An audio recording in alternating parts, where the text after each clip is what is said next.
Al-Fatihah. A'udzu billahi minasyaitonir rajim. Bismillahirrahmanirrahim. Alhamdulillahi rabbil alamin arrahmanir rahim maliki yaumiddin. Iyyaka na'budu wa iyyaka nasta'in ihdinas siratal mustaqim. Siratal ladzina an'amta 'alaihim ghairil maghdubi 'alaihim waladdallin.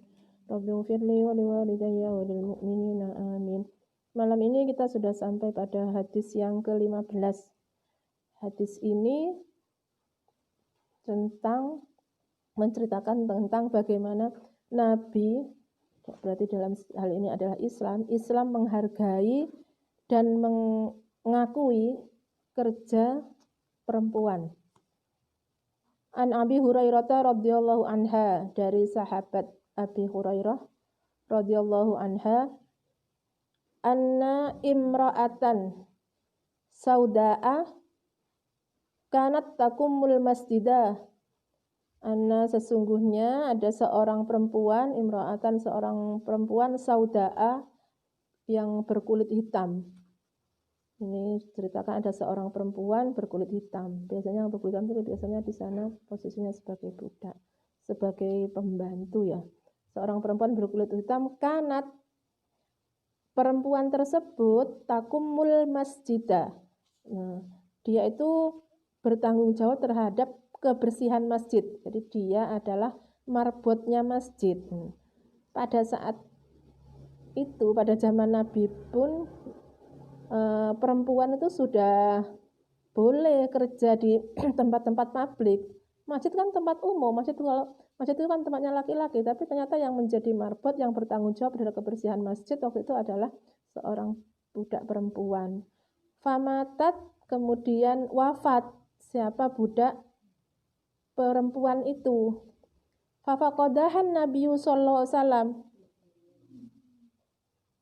Pada suatu hari Nabi mencari, karena ketika perempuan kulit hitam itu wafat, itu sama sahabat tidak disampaikan kepada Nabi. Disangkanya walah cuman marbot aja, tidak penting, jadi tidak perlu kabar duka bahwa marbot masjid itu telah meninggal, tidak disampaikan kepada Nabi. Nabi tidak tahu. Kemudian ketika Nabi beberapa hari tidak melihat perempuan itu, fafaqadahan Nabiyyu sallallahu alaihi wasallam, maka mencari kepada perempuan itu an-Nabiyyu sallallahu alaihi wasallam, siapa? Nabi Muhammad sallallahu alaihi wasallam. Fasa'ala anha, dan bertanya tentang kabar perempuan itu ba'da ayyamin, setelah beberapa hari kematiannya, karena Nabi tidak melihat perempuan itu. Faqila lahu, maka disampaikanlah kepada Nabi, innaha matat, bahwa sesungguhnya imra'atas sauda tadi, perempuan yang hitam tadi, telah wafat, telah meninggal. Faqala halla kuntum adantumuni.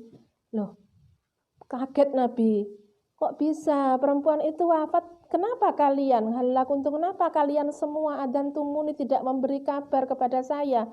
Nabi itu ya merasa sangat menyesal, kok bisa perempuan itu meninggal, saya tidak dikabari, begitu menyesal. Padahal sahabat menganggap bahwa berita kematian perempuan itu tidak penting, tidak layak disampaikan kepada Nabi. Ternyata sebaliknya, Nabi justru merasa menyesal karena tidak tahu bahwa perempuan tersebut sudah meninggal.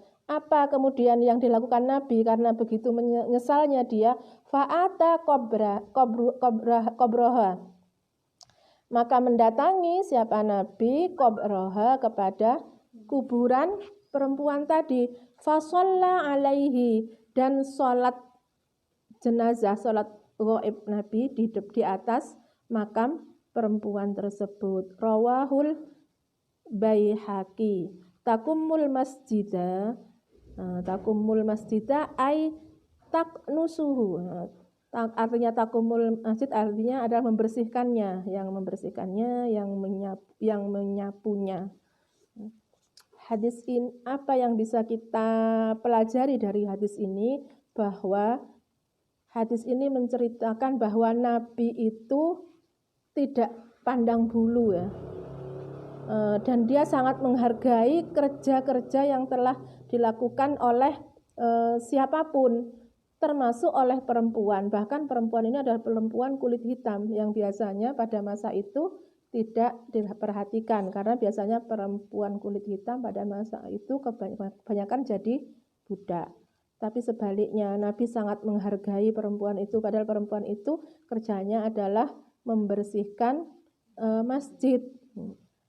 Ketika para sahabat menganggap tidak penting kematian perempuan itu dikabarkan kepada Nabi, justru Nabi merasa sangat menyesal karena tidak tahu kematian perempuan itu, bahkan dia tidak bisa menghormati jenazah perempuan itu. Kemudian Nabi pun akhirnya datang langsung pada ke makamnya untuk menghormati dan menghargai perempuan itu.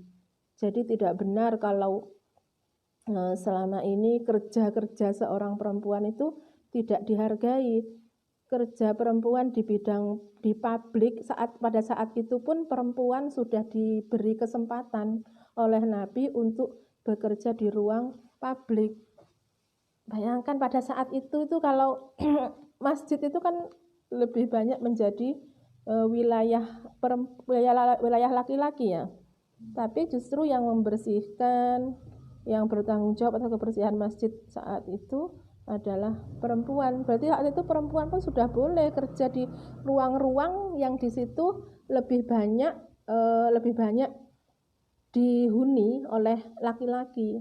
Apalagi sekarang, jadi tidak masalah kalau kemudian kita juga saat ini apabila kita mendapatkan kesempatan atau ada seharusnya kita perempuan pun juga diberi kesempatan untuk bekerja di ruang-ruang publik. Tidak hanya laki-laki, tapi perempuan harus mempunyai kesempatan yang sama untuk aktualisasi diri, untuk mengimplementasikan ilmunya di ruang-ruang publik sesuai dengan kapasitas atau keilmuan masing-masing. Jadi tidak seharusnya lagi dibedakan antara wilayah laki-laki dan wilayah perempuan. Jadi yang membedakan adalah kemampuan atau kapasitas masing-masing. Jadi kalau memang seorang perempuan cukup capable dan mumpuni untuk bekerja di ruang publik, untuk menjadi pemimpin, itu juga harus diberikan kesempatan dan harus diberikan dukungan. Jadi bukan karena dia laki-laki atau perempuan dia menjadi layak, tetapi karena dia memang mampu memegang tanggung jawab atau mampu bertanggung jawab terhadap pekerjaannya itu atau terhadap sektor yang akan dipimpinnya itu. Selanjutnya hadis yang ke-16. Hadis ini menceritakan tentang bagaimana Nabi memberikan rasa nyaman kepada perempuan untuk curhat dan berpendapat. Jadi Nabi pada saat itu pun sudah melakukan open house terhadap perempuan yang ingin konsultasi atau menyatakan pendapatnya kepada Nabi langsung. Jadi tidak benar bahwa yang selama ini digembar-gemborkan bahwa perempuan pada saat itu sama sekali tidak diberikan kesempatan untuk berpendapat, tidak diberi kesempatan untuk menyampaikan masalah-masalahnya. Nabi memberikan kesempatan langsung. Jadi An Sa'id bin Abi Waqqas radhiyallahu an, dari Sa'id bin Abi Waqqas radhiyallahu an. Qala ista'dzana Umar bin Khattab radhiyallahu anhu ala Rasulillah sallallahu alaihi wasallam. Berkata Sa'ad bin Abi Waqqas, pada suatu hari ista'dzana minta izin Umar bin Khattab minta izin ala Rasulillah sallallahu alaihi wasallam, kepada Nabi Muhammad sallallahu alaihi wasallam. Siapa Umar bin Khattab? Khalifah kedua ya, sahabat Nabi yang kemudian menjadi khalifah kedua. Jadi termasuk pembesarnya Islam saat itu.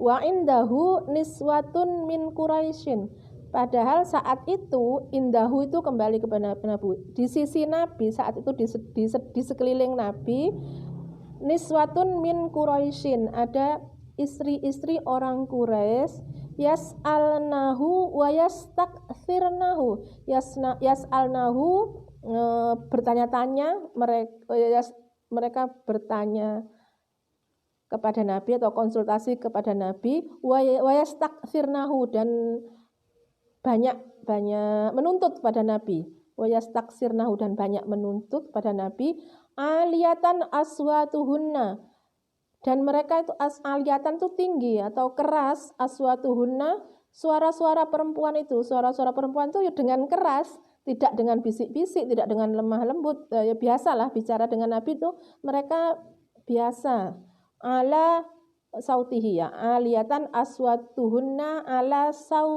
sautihi, lebih tinggi suara-suara mereka, suara-suara perempuan itu ala sautihi, ing atase suaranya Nabi. Jadi bahkan suaranya perempuan itu lebih keras daripada suara Nabi. Falamma sta'dzana Umaru tabadarnal hijaba. Falamma, maka ketika mereka mendengar Umar minta izin, berarti kan Umar mungkin mengucapkan salam kepada Nabi, dan ketika mendengar suara Umar itu tabadarnal hijaba, mereka menyembunyikan diri. Al hijaba, menyembunyikan diri di belakang hijab. Fa'adzina lahun Nabi, maka kemudian memberi izin siapa lahu bagi Umar, an-nabiyyu sallallahu alaihi wasallam, Nabi Muhammad sallallahu alaihi wasallam. Ketika perempuan-perempuan itu sudah semuanya mundur di balik hijab, Nabi mengizinkan Umar untuk masuk. Berarti kan ketika perempuan itu sedang konsultasi kepada Nabi, tidak di belakang hijab, dia langsung berhadapan dengan Nabi. Jadi Nabi saat itu pun sudah sangat demokratis, istilahnya juga tidak menarik diri dari perempuan. Kalau memang perempuan itu mempunyai kepentingan kepada Nabi, maka Nabi akan menerima dengan senang hati, dan itu pun tanpa hijab. Fadakhala, maka masuk Umar, maka masuk siapa? Umar. Wan Nabiyyu sallallahu alaihi wasallam, dan ketika Umar masuk itu dan Nabi sallallahu alaihi wasallam yadhaku. Nabi senyum sendiri. Ketika Umar masuk itu Nabi senyum.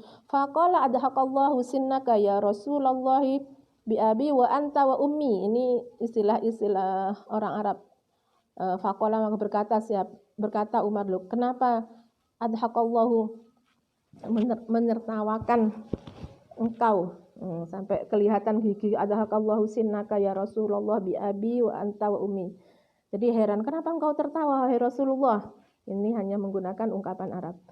Faqala ajibtu min haula illati kunna indi. Saya heran pada perempuan tadi loh yang ada di sekitar saya. Lamma sami'na sautaka, ketika mereka mendengar suaramu, tabadarnal hijaba, mereka langsung mengkeret istilahnya. Mereka langsung ketika dengar suaranya Umar, mereka langsung sembunyi di balik hijab. Faqala anta ahaqqu ayyahabna ya Rasulullah. Faqala, maka berkata Umar, anta ahaqqu, kok bisa anta ahaqqu, harusnya engkau yang lebih berhak, ayyahabna, untuk disegani, ya Rasulullah, wahai Rasulullah. Harusnya, kok bisa mereka justru takut atau segan kepada saya? Harusnya kan engkau yang lebih disegani ya Rasulullah. Tsumma aqbala alaihinna. Kemudian Umar langsung menghadap ke perempuan yang di belakang hijab itu, ya perempuan terbelakang. Tsumma aqbala alaihinna faqala ya aduwati anfusihinna. Ini juga istilah Arab ya aduwati anfusihinna, wahai yang memusuhi dirinya sendiri ya. Wahai orang yang musuh, dia itu maunya menyalahkan perempuan itu. Wahai perempuan yang tidak benar gitu. Atahabnani, dia tuh merasa marah Umar itu karena kok dia lebih takut kepada Umar daripada pada Rasulullah. Kan dia marah-marah pada perempuan, hei perempuan yang tidak tahu diri, kasarnya begitu. ya aduwati anfusihinna, wahai perempuan-perempuan yang tidak tahu diri, atahabnani walam tahbana Rasulullah sallallahu alaihi wasallam, kenapa engkau justru segan atau takut kepada saya, walam tahabna, dan engkau tidak takut Rasulullah kepada Rasulullah sallallahu alaihi wasallam. Fakulna, maka menjawab menjawab perempuan-perempuan itu, innaka afaddu wa auladu mir Rasulillahi sallallahu alaihi wasallam. Karena mereka menjawab juga, mereka kemudian juga berani menjawab pada Umar, karena Umar sudah mengatakan pada mereka kalau mereka perempuan tidak tahu diri. Mereka berkata, karena kenapa kamu kok lebih takut pada saya daripada pada Rasulullah? Karena engkau itu lebih kasar dan lebih keras. Afaddu, dan engkau itu lebih kasar, wa auladu, dan lebih keras min Rasulullah sallallahu alaihi wasallam. Rawahul Bukhari. Ini hadis ini diriwayatkan oleh Bukhari ya, berarti dalam Sahih Bukhari. Di sini jelas menceritakan bagaimana perempuan-perempuan itu bukan berani ya. Mereka perempuan-perempuan itu istilahnya untuk menanyakan hal-hal yang tidak ia ketahui, dan yang untuk menyatakan pendapatnya terhadap hal-hal yang menurut mereka tidak adil bagi perempuan, itu langsung disampaikan kepada Nabi. Mereka tidak segan. Ketidakseganan perempuan untuk langsung menghadap Nabi itu kan mesti karena memang selama ini Nabi itu bersikap baik pada mereka, ya mereka tidak takut. Kalau mereka punya masalah langsung menghadap kepada Nabi, karena Nabi akan menerima mereka dengan baik dan mendengar keluh kesah mereka. Berbeda dengan sahabat-sahabat yang lain, justru pada sahabat-sahabatnya takut. Karena sahabat-sahabat Nabi itu masih belum bisa berperilaku sebagai Nabi, yang bisa memperlakukan perempuan dengan baik, yang bisa mendengar keluh kesah perempuan.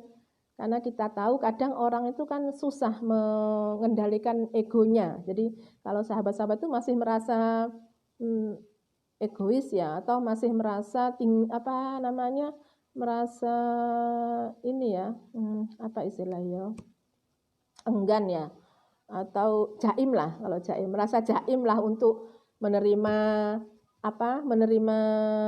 perempuan-perempuan yang mau curhat, menerima konsultasi perempuan, itu jaim mau menghadapi perempuan. Nah, sedangkan Nabi kan sudah di atas mereka levelnya. Nabi sudah bisa menahan egonya sendiri, dan Nabi bisa dengan sabar menghadapi perempuan-perempuan yang padahal bicaranya itu ya mungkin lebih keras, lebih lantang dari Nabi, dan perempuan yang banyak menuntut haknya, tapi Nabi menerima beliau dengan sabar. Jadi tidak benar kalau selama ini diyakini bahwa perempuan itu Islam itu membatasi hak perempuan untuk mendapatkan ilmu dari para ulama, untuk konsultasi kepada para ulama atau mendapatkan ilmu bersama dengan laki-laki. Tidak benar, karena pada zaman Nabi pun Nabi memberikan hak kepada perempuan untuk bertanya langsung kepada Nabi, untuk konsultasi langsung pada Nabi, dan Nabi pun menghadapi perempuan itu sudah tanpa hijab. Ya, tanpa hijab itu agar lebih jelas ya, agar dia bisa tahu dengan jelas ekspresi perempuan itu ketika menyampaikan masalahnya, juga agar perempuan-perempuan itu juga bisa lebih jelas mendengar apa yang dijelaskan oleh Nabi, bukan untuk yang lain. Karena kan kalau coba bayangkan kalau kalian mendengarkan ustadz ngaji terus ada selambunya, enak enggak? Bisa enggak? Jadi hijab itu maksudnya selambu ya, satir. Jadi tidak melihat kepada Nabi langsung, itu tidak, maksudnya tidak benar. Jadi kan kadang ada di beberapa pesantren yang masih salaf. Jadi kalau ustadznya laki-laki, santrinya yang ngaji itu perempuan, itu dibalik hijab itu tabir ya, bukan maksudnya hijab itu jilbab. Jadi memang pemahaman hijab antara tabir dan jilbab itu memang kemudian banyak menimbulkan salah paham. Jadi ada ayat sebenarnya yang bahas yang menyampaikan tentang hijab sebagai tabir, tapi difahami hijab sebagai jilbab, sebagai kerudung. Gitu. Jadi kalau untuk menuntut ilmu, kalau untuk menuntut kepentingan menuntut ilmu atau mencari mendapatkan kejelasan, itu boleh tidak menggunakan tabir antara laki-laki dan perempuan.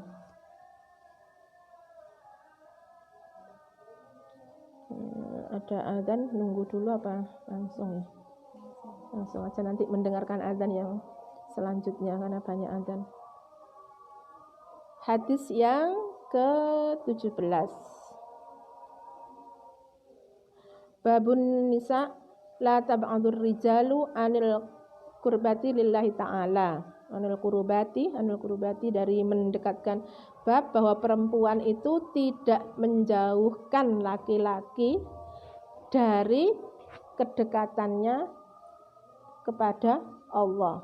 Nah, jadi ini menjelaskan bahwa perempuan itu sama sekali tidak menjadi penghalang bagi laki-laki untuk mendekatkan diri kepada Tuhan, kepada Allah. An Aisyah radhiyallahu anha, anna Nabiyya sallallahu alaihi wasallam qala li Ummi Salamah. Diriwayatkan oleh Sayyidah Aisyah radhiyallahu anha bahwasanya Nabi Muhammad sallallahu alaihi wasallam qala li Ummi Salamah. Nabi Muhammad bersabda kepada Ummi Salamah, la tu'dini fi Aisyata. Jangan engkau menyakiti aku tentang Aisyah. Maksudnya di sini artinya jangan engkau menjelek-jelekkan Aisyah. Jadi jangan engkau membuat aku sakit hati karena tentang Aisyah. Jangan engkau menyakiti aku tentang Aisyah. Jadi jangan menjelek-jelekkan Aisyah di hadapanku karena itu membuat saya sakit. Fa innal wahya lam ya'tini, karena sesungguhnya wahyu pernah datang, ya'tini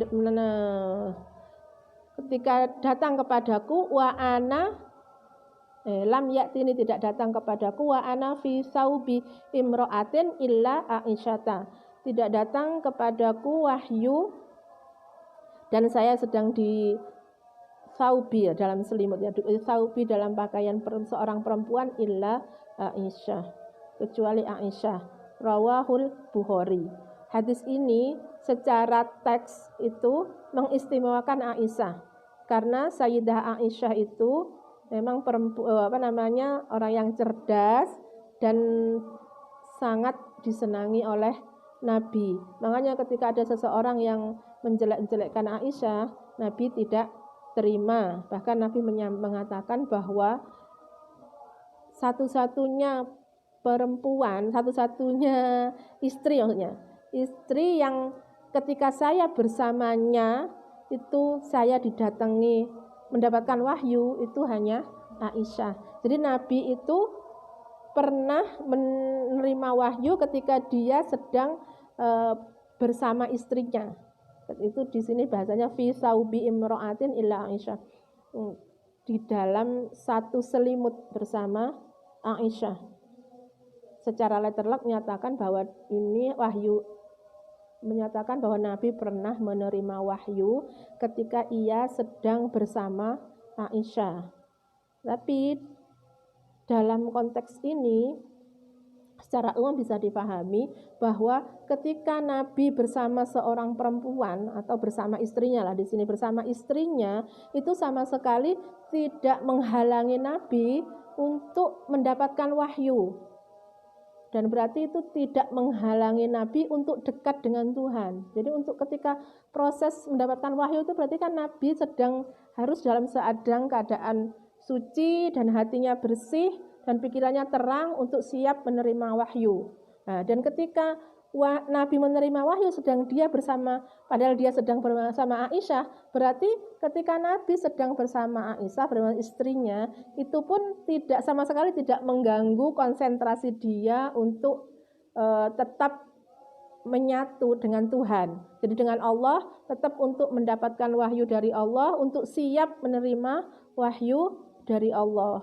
Jadi sama sekali perempuan itu tidak akan menjadi penghalang, apalagi istri itu tidak akan pernah menjadi penghalang seorang laki-laki untuk mendekatkan diri kepada Allah. Bahkan bisa menjadi pendukung, bahkan bisa menjadi motivasi untuk mendekatkan diri kepada Allah. Jadi tidak benar kalau nanti kalau kan ada juga beberapa keyakinan orang yang tidak mau menikah karena dianggapnya nanti kalau menikah dia akan lalai kepada ibadahnya. Ya, tapi itu pilihan-pilihan. Tapi memang ada yang tidak mau menikah karena ingin fokus pada ibadah. Tapi itu berarti kan meninggalkan sunnah. Nah, tidak dianjurkan. Jadi sebaiknya memang tetap menjalankan sunnah Nabi untuk menikah, karena dengan menikah itu sama sekali tidak akan menghalangi kita untuk mendekatkan diri kepada Allah. Di sini juga berarti juga berlaku sebaliknya. Perempuan yang menikah itu pun suaminya tidak akan menjadi penghalang bagi perempuan itu untuk mendekatkan diri kepada Allah. Justru akan bisa menjadi teman untuk bersama-sama mendekatkan diri kepada Allah. Jadi masing-masing baik laki-laki maupun perempuan tidak akan menghalangi kedekatan orang lain untuk mendekatkan diri kepada Allah. Jadi tetap masing-masing punya kans untuk mendekatkan diri kepada Allah. Tidak ada yang bisa menghalanginya kalau memang dia sudah mempunyai kedekatan dan memang dia mempunyai ibadah-ibadah yang kemudian bisa mendekatkan diri kepada Allah. Satu lagi ya, hadis tentang kehadiran perempuan atau istri itu tidak mengganggu ibadah. Ini masih kelanjutan dari bahwa perempuan atau istri itu tidak akan menjadi pengganggu dalam ibadah. Hadatsana Al-Qasimu an Aisyata, menceritakan kepada kita Al-Qasim, sahabat Qasim anak Aisyah, dari Aisyah radhiyallahu Sayyidah Aisyah radhiyallahu anha, qalat bi sama adaltumuna bil kalbi wal himar. Qalat, berkata Aisyah, bi sama, sungguh buruk sekali sungguh buruk sifat kalian, adaltumuna, yang menyamakan kepada kami para perempuan. Jadi bil kalbi wal himar, dengan anjing dan himar. Ini Sayyidah Aisyah ini merasa jengkel ya dengan ada beberapa laki yang beranggapan bahwa perempuan itu sama dengan anjing dan himar, yang dianggap akan mengganggu ibadahnya laki-laki.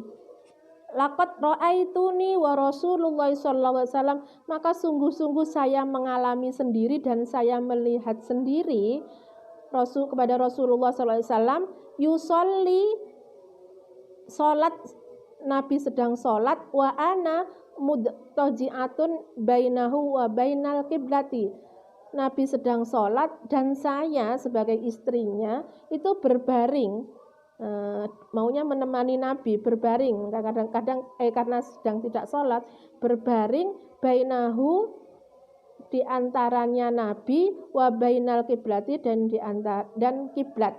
Maksudnya dia berbaringnya itu di depan Nabi, jadi di arah kiblat. Fa idza arada ayyasjuda, maka ketika arada ayyasjuda, maka ketika Nabi akan sujud, arada berkehendak, Nabi ayyasjuda akan sujud, wa maza rijlaya, Nabi itu kemudian mendorong kaki saya, faqabat tuhuma, dan kemudian dia sujud. Rawahul Bukhari, diriwayatkan oleh masih Bukhari. Hadis ini menceritakan bagaimana Sayyidah Aisyah itu sering menemani Nabi sholat walaupun dia sedang tidak sholat, dan dia itu ya karena memang Aisyah waktu itu ya memang manja ya kepada Nabi. Manja karena dia memang istri yang paling muda, dan kan kita tahu waktu itu Aisyah juga masih usianya masih sangat belia. Jadi ketika Nabi sholat, ya kayak anaknya, kayak adik Aski ya. Kalau ayah sholat, kalau Ustadz sholat itu kan ada di depannya. Jadi Aisyah itu juga melakukan begitu, ada di depannya Nabi, bahkan di tempat sujudnya Nabi. Dan kalau Nabi mau sujud itu saya dorong atau nyingkirkan kakinya Aisyah dulu, baru kemudian beliau sujud. Dan itu Nabi tidak apa-apa, Nabi tidak marah, dan Nabi tetap melakukan sholatnya. Jadi kan sama sekali tidak mengganggu dan itu kemudian yang dijadikan argumen oleh Aisyah ketika dia istilahnya merasa jengkel pada laki-laki yang beranggapan bahwa perempuan itu sama dengan anjing dan himar yang dapat membatalkan sholat, dapat mengganggu ibadahnya laki-laki. Karena anggapan pada saat itu, anggapan kebanyakan laki-laki itu perempuan saat itu sama dengan anjing dan himar yang dapat membatalkan sholat. Padahal Nabi sama sekali tidak pernah menganggap hal itu. Dari mana keyakinan itu? Karena keyakinan itu masih dipengaruhi oleh kebiasaan suku Quraisy waktu itu atau kebiasaan jahiliyah, dan Nabi berusaha untuk menghilangkan anggapan-anggapan itu. Yaitu dengan itu tadi, salah satu dengan mencontohkan, dan yang bisa cerita-cerita kondisi keluarga Nabi, bagaimana Nabi dengan istrinya kan kebanyakan ya istrinya Aisyah ya. Makanya Aisyah banyak meriwayatkan hadis-hadis yang terkait dengan kehidupan keluarga, dengan tentang istri, tentang posisi istri, tentang posisi perempuan. Jadi sama sekali perempuan itu tidak akan pernah menjadi penghalang ibadah, tidak akan mengganggu ibadah. Jadi kehadiran perempuan sama sekali tidak akan mengganggu ibadah seseorang, tidak akan menjadi pengganggu ibadah seseorang. Oke, saya kira cukup itu untuk malam ini. Mudah-mudahan bermanfaat dan menambah pengetahuan kita dan bisa kita amalkan dengan baik. Al-Fatihah. A'udzubillahi minasyaitonirrajim. Bismillahirrahmanirrahim. Alhamdulillahirrahmanirrahim. Maliki yaumiddin. Iyyaka na'budu wa iyyaka nasta'in. Ihdinas siratal mustaqim. Rabbana anfa'na bima 'allamtana. Rabbi 'allimna alladhi yanfa'una.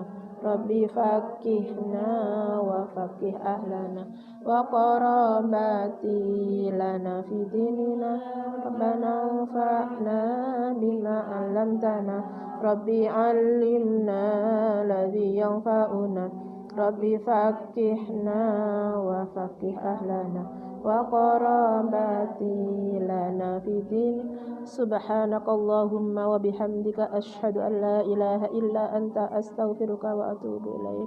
Wassalamualaikum warahmatullahi wabarakatuh.